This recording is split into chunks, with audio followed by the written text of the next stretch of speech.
Mr. Dylan Sophus, and the regimental commander, Mr. Troy Smith, will now present a gift on behalf of the Corps of Cadets.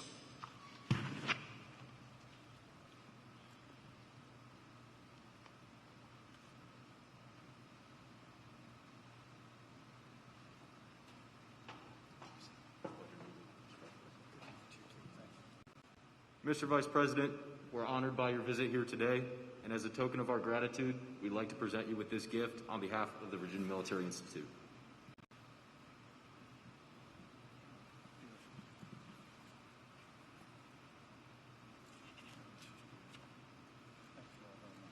Thank you, sir.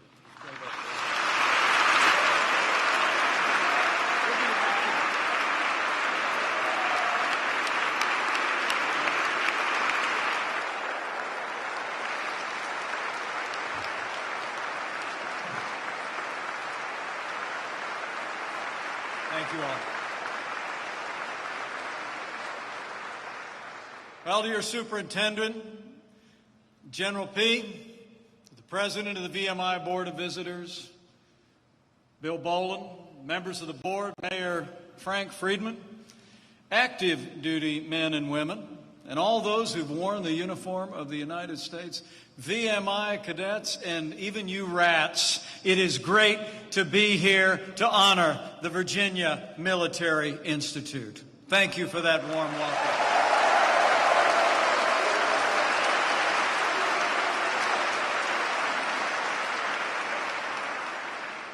And it's also, as General P just said, it's also a particular honor to be here with two distinguished VMI graduates from the class of 1996. The first, a former Army Special Operations, captain of the 75th Ranger Regiment, deployed to Afghanistan during the invasion after 9/11, and now he's the Secretary of the Army. Would you join me in welcoming VMI's own Secretary Ryan McCarthy? Ryan, would you stand up?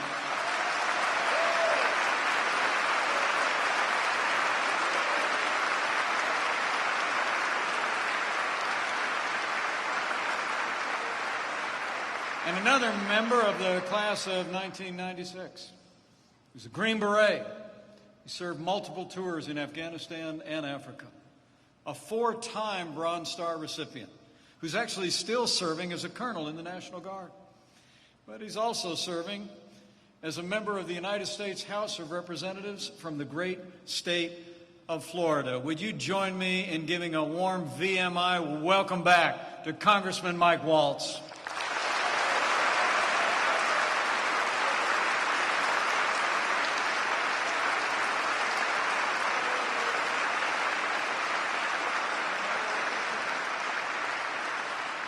It's an honor to be here with all of you, with all the distinguished Americans who are with us today, and to be among so many friends. And speaking of friends of mine, allow me to bring greetings from another friend of mine, who I told this morning that I was headed to VMI, and I think he sounded just a little bit jealous. So allow me to bring greetings from a great champion of all the men and women of our armed forces and our veterans. I bring greetings from the 45th President of the United States of America, President Donald Trump.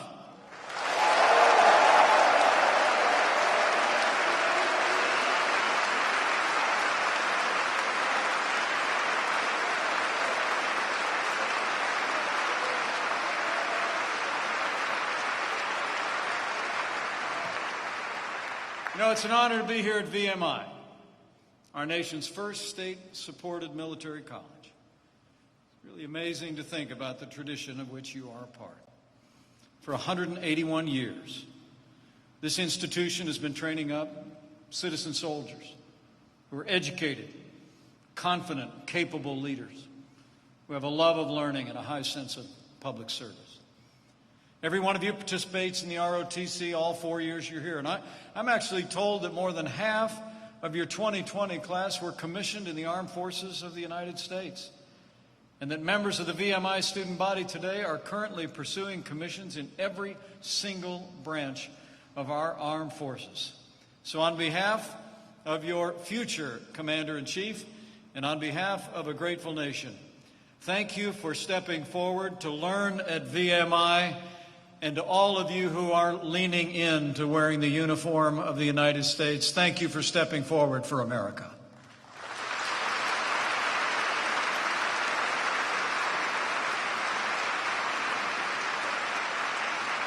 You know, in 1785, Abigail Adams exhorted her son and future President John Quincy Adams with the following words. She said, and I quote, "Your country will one day call for your services, either in the cabinet or field.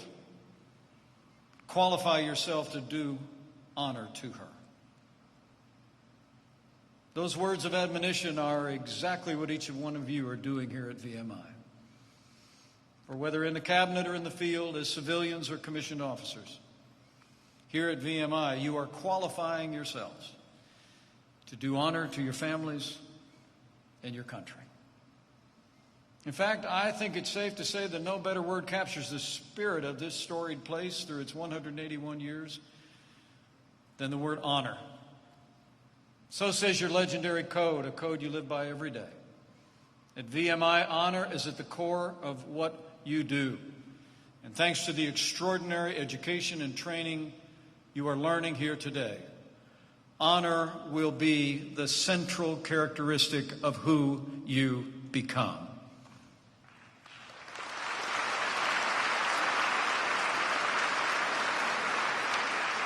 A brief look at your storied alumni proves that. These hallowed halls have produced no less than 290 flag officers, legendary leaders like civil rights martyr Jonathan M. Daniels, Marshall Plan architect and Nobel Prize winner General George C. Marshall, and 7 Medal of Honor recipients. You have quite a heritage to live up to, but I know each and every one of you intend to live by honor and live a life of honor, just like those that have gone before. And really, it's ultimately why I'm here today.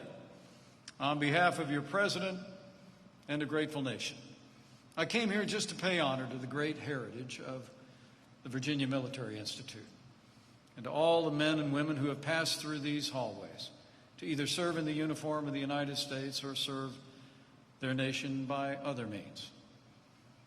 And all the days to do so. It's humbling for me to stand before you today in this historic place, the day before September 11th. 19 years ago tomorrow, America changed forever. It's remarkable to reflect that an entire generation of Americans, including many of you, have now been born, raised, and entered adulthood who never experienced that day. But for those of us who lived through that day, it will never be just another day on the calendar. It will always be a day we never forget. Tomorrow, the hearts and prayers of the American people will once again be focused on the nearly 3,000 families who lost loved ones on that day of fire and sorrow. For many, that day shattered our sense of safety and security in the homeland. As a new member of Congress, I'll never forget where I was, just off Capitol Hill, when I heard that the towers were struck in New York City. I'll never forget walking out of that office building across from the U.S. Capitol and literally seeing what had that morning been a clear blue sky over our nation's capital, literally filled with billows of smoke, dark brown and black smoke rising out of the Pentagon. Our nation suffered great loss that day. VMI lost 2 of its own on that day. One was a civilian, Charles Mather, class of 1961. His office was inside the World Trade Center, and he was lost when the towers collapsed. The other was a sailor, Lieutenant Commander David Williams, who was at his desk in the Pentagon that morning. As a cadet in 1991, I'm told that David wrote an article remembering the lives of 2 alumni who had perished in Operation Desert Storm. He wrote that VMI would never forget their names, that they would be carved on a wall here for all time. Exactly 10 years later, David Williams would have his own name added to that wall in this storied place. Another VMI alumni, Jim Spellman, class of 1985, actually was there with everything he learned here at VMI to help the city of New York, the people of New York, and our nation recover in the aftermath of that terrible attack. I'm told he was in his office across the street from the World Trade Center when the planes hit the towers. And after they came down, his VMI training kicked in. He didn't run away from the chaos. He ran toward it. For more than a week, he helped first responders sift through the rubble in the hope of recovering survivors. As a new member of Congress, I'll never forget traveling with a large delegation of elected officials. We made our way, and just a week and a few days after 9/11, we made our way there to Ground Zero to see an enormous mountain of debris, and literally every building around covered with ash, turned into some nightmarish black and white photograph. But it was there that he labored. We're told that exhaustion overtook him on a particularly hard shift as they were working around the clock to find anyone that may have survived, anyone that might have been trapped in that mountain of debris. I'm told that VMI graduate paused. He wondered if he could keep going. But he would later say that he reflected back on how VMI had prepared him for life. He took off his hard hat, pulled a Sharpie from his pocket, and he wrote on that hard hat a line I think you all know pretty well. Never say die, VMI.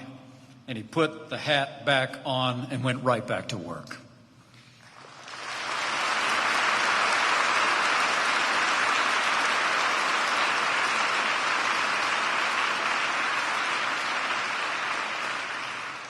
Jim Spellman is emblematic of the character that you learn here at VMI.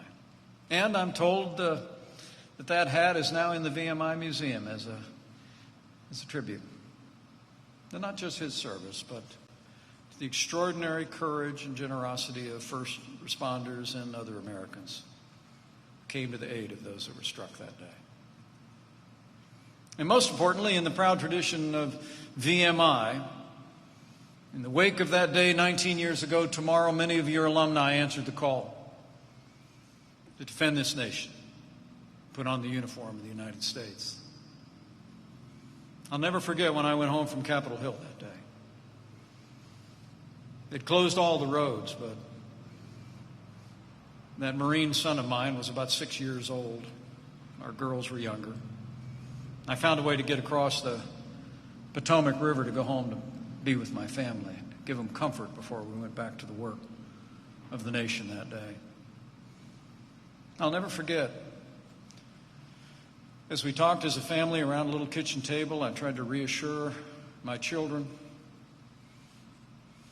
that everything was going to be okay. I started to walk out the kitchen door to go back to Capitol Hill, where meetings were already underway to support our nation's response. And my daughter Audrey, my youngest, a recent law school graduate and a very insistent type, even at age 5. She said, "Dad, I have a question." And I said, "Audrey, I have to go. I have to leave." She said, "No, Daddy, I have a question." And I said, "Honey, I have to get back. I've got meetings. I have to get back to the Capitol." And she stomped her feet and said, "I have a question." I went down on one knee and I looked at her and I said, "What?" And she said, "If we have to make a war, do you have to go?"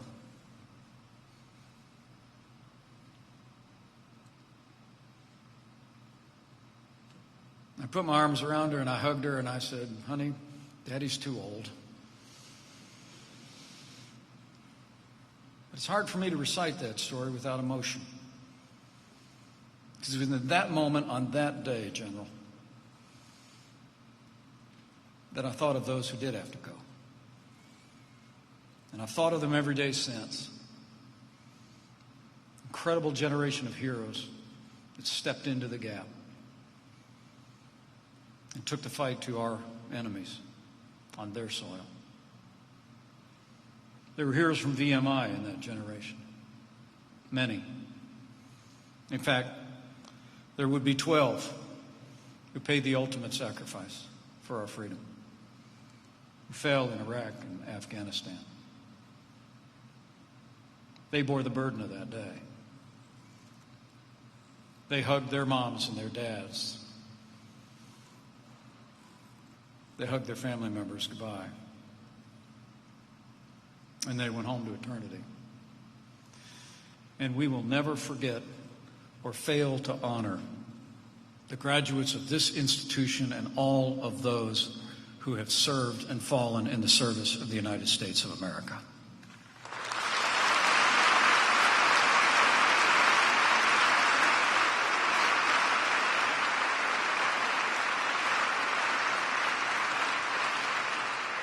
We are grateful to them, the generation of which you are a part, the generation that has defended this nation these last 19 years.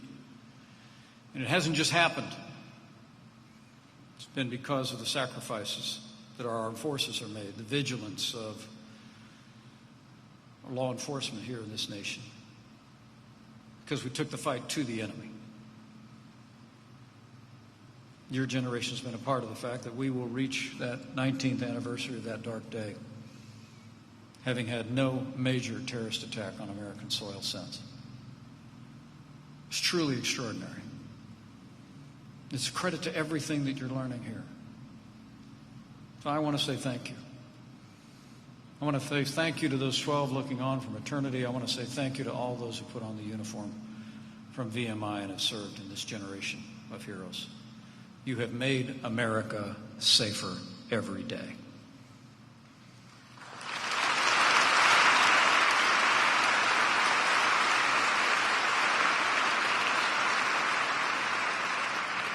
So I came to say thank you, to commend all of you for stepping forward to embrace the kind of education that you're learning here, to keep open the opportunity to serve your country in new ways in the days ahead. You know, as the father of a Marine Corps captain and the father-in-law of a Navy lieutenant who's currently deployed, serving overseas, I couldn't be more proud to be vice president to a president who cares so deeply about the men and women of our armed forces and their families.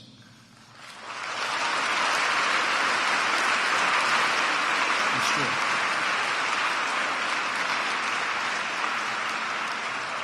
Four years ago, we inherited a military that had been hollowed out by devastating budget cuts. Our troops hadn't seen a significant pay raise in nearly 10 years. Our military lacked the equipment and the readiness to have the greatest fighting force in the history of the world to meet any moment. Our NATO allies weren't meeting their commitments to our common defense. Iran was resurgent across the Middle East. And the terrorist organization of ISIS controlled a land mass larger than Pennsylvania. But all that changed when President Donald Trump stepped into the White House.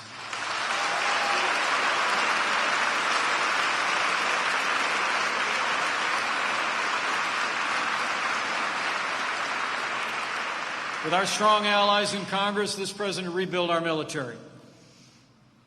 We provided for our active duty military personnel the largest pay raise in nearly 10 years. And President Donald Trump signed the largest increase in our national defense since the days of Ronald Reagan. We rebuilt our military. In fact, we didn't just rebuild our military, restore the arsenal of democracy, give our soldiers, sailors, airmen, Marines, and Coast Guard the resources and the support that they need to accomplish their mission and defend our nation every day. This president actually, with a vision to the future and our national security challenges, President Donald Trump created the first new branch of our armed forces in 70 years, the United States Space Force.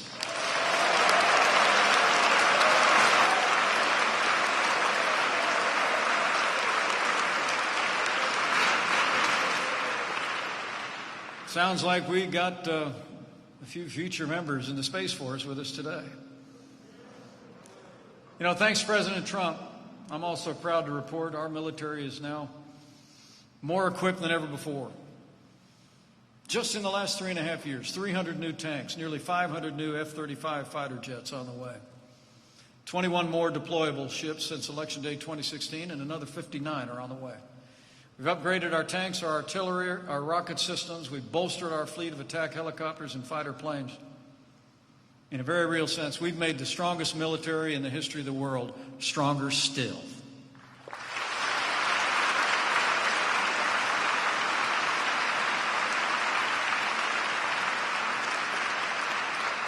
And all this matters. All this matters because President Donald Trump and I know the truth of that ancient wisdom, that if you want peace, prepare for war. The American people know that weakness arouses evil,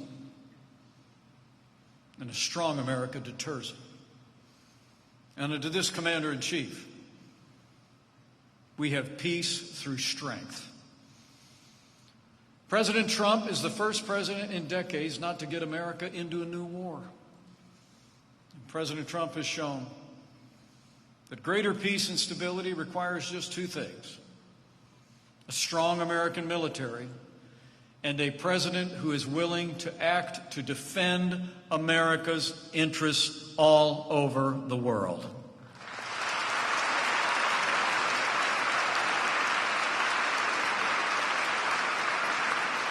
And that's exactly what President Trump did when we took the fight to radical Islamic terrorists on our terms on their soil in the last 3.5 years. The direction of their Commander-in-Chief, the armed forces of the United States captured the last inch of territory controlled by ISIS, crushed their caliphate, and took down their leader without one American casualty.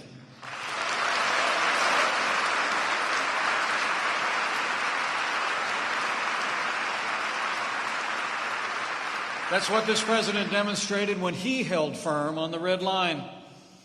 America had said that if Syria used chemical weapons against innocent civilians, that there would be consequences. That red line was ignored before President Trump arrived at the White House.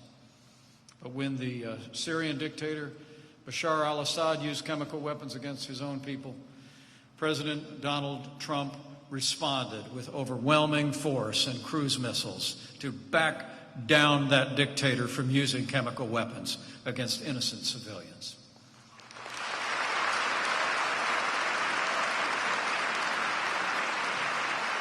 And while the last administration sent Iran pallets of cash, President Trump took us out of the Iran nuclear deal, imposed the strongest sanctions on the leading state sponsor of terrorism in the world.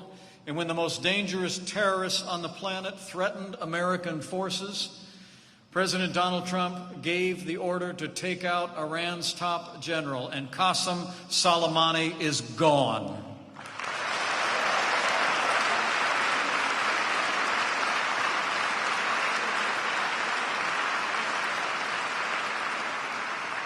For all of those gathered here who will answer the call to serve, for our active duty military who are among us and looking on, I can tell you firsthand, in President Donald Trump, you have a commander-in-chief who will always have your back.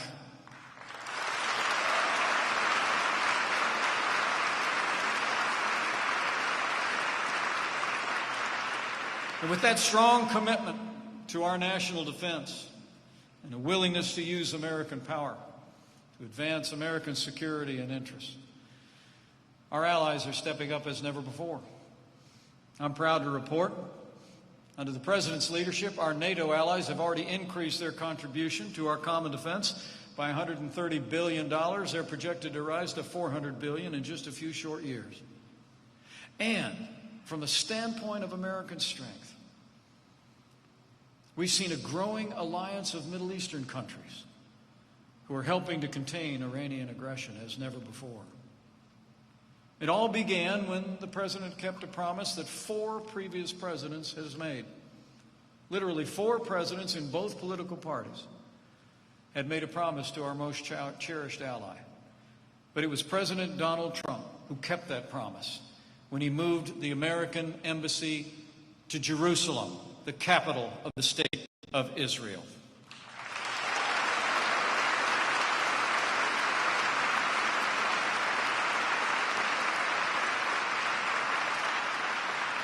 That was a demonstration of our commitment to our cherished ally, Israel, but it was also a demonstration of our commitment to peace. And in fact, just a few short weeks ago, you could see that that decision set the stage that for the first time in 26 years, an Arab country has recognized the Jewish state of Israel, and they will be in the Rose Garden next week to sign that agreement. That's leadership. And thanks to the President's leadership, a more peaceful Middle East is within our sights. A more peaceful world is within our sights. And that's a world in which brave young men and women like those gathered here will be called upon to maintain the peace and not contain the chaos. As President Trump said, and I quote, "The dignity, daring, and devotion of the American military is unrivaled anywhere in history and any place in the world." That's why our President has stood with the men and women of our armed forces and our veterans. Not just with words, but with deeds.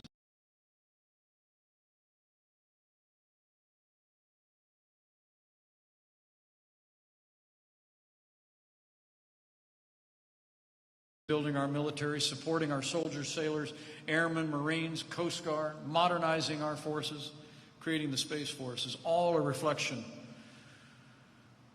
of the esteem with which your President, this Vice President, our entire administration hold all of you who aspire to and all of you who serve in the uniform of the United States. That's true. And we've worked to make sure that after your service is done, that we've brought reforms to the VA. That now that, thanks to the President's leadership, we ended years of scandal at the VA. Now, the VA itself has more than a 90% approval rating, and Veterans Choice is now available to every veteran in America.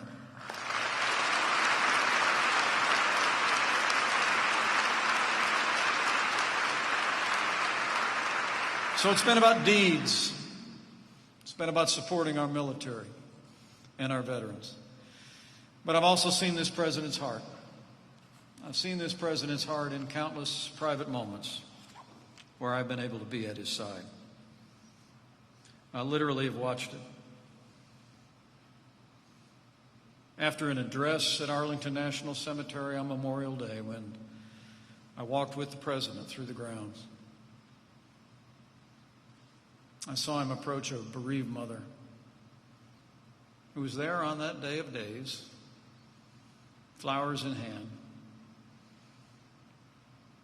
who just looked her President in the eye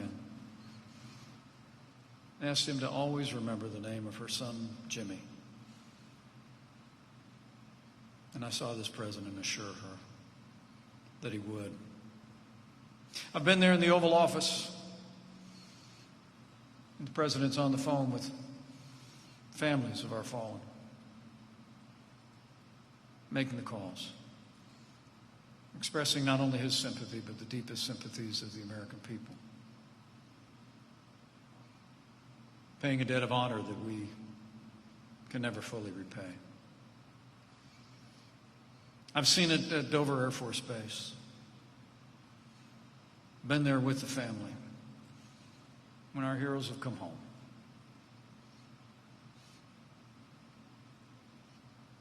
It's a deeply humbling time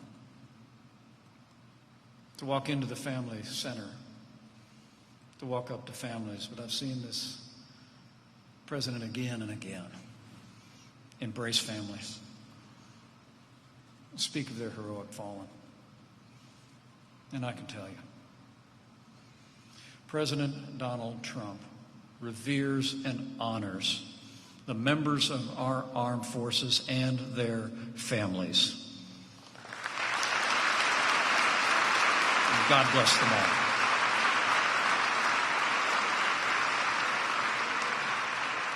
Abigail Adams said it.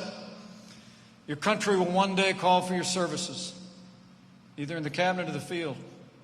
So qualify yourself to do honor to her.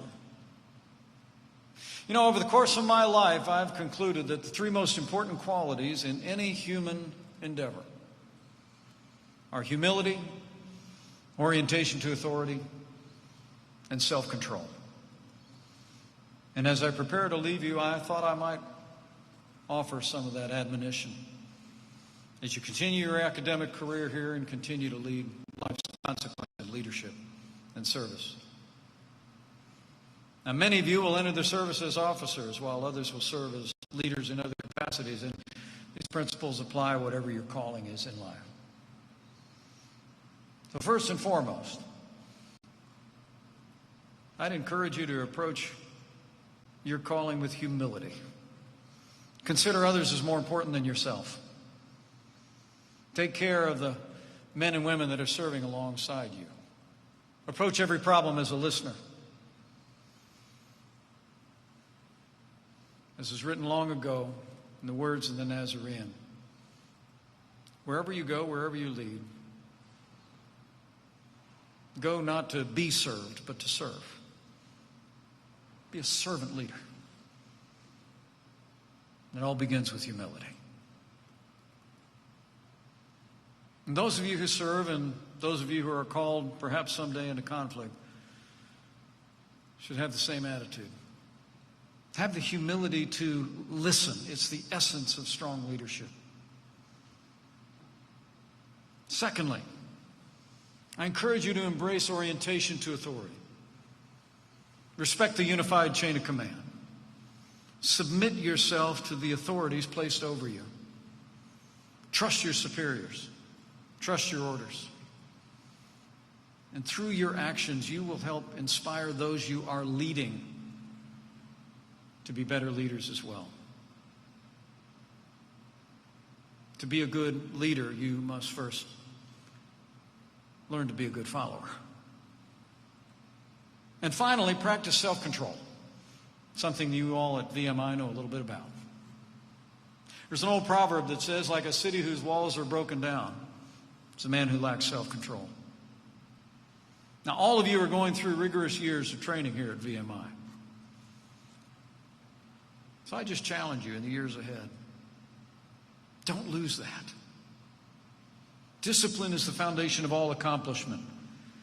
Be an example of self-discipline to the men and women you lead, whether you answer a calling of leadership in civilian life or in our armed forces.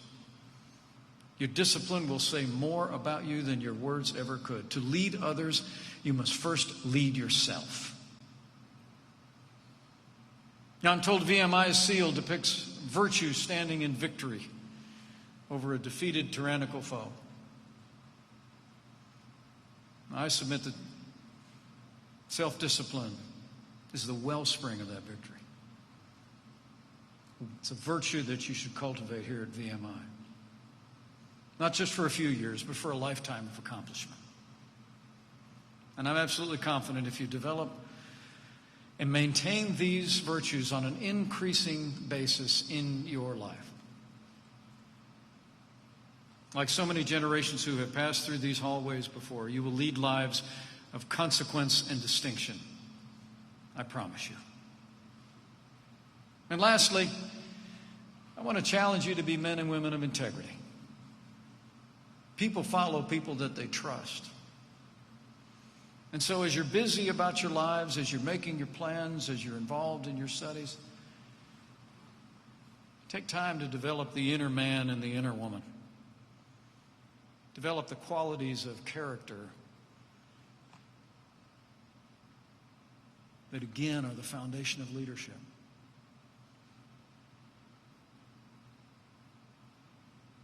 I truly do believe if you want to make a difference, be different.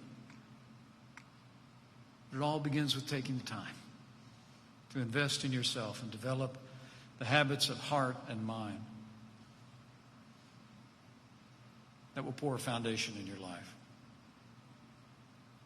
So be men and women of integrity.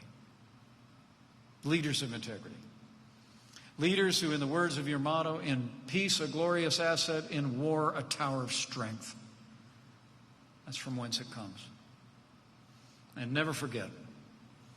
Never forget, even on the long days here at VMI and the days of challenge and the days occasionally where you wonder if you can continue to go on. Just remember the blessing of being at a place like this. And remember, to whom much is given, much will be required. VMI is providing you an extraordinary education and training in character and leadership. Your parents and your teachers are pouring a strong foundation in your life here. Stand on that foundation and build not just a career, not just a calling, but build a life that'll serve this nation for generations to come. Because now, more than ever, America needs leaders like VMI to lead our nation forward.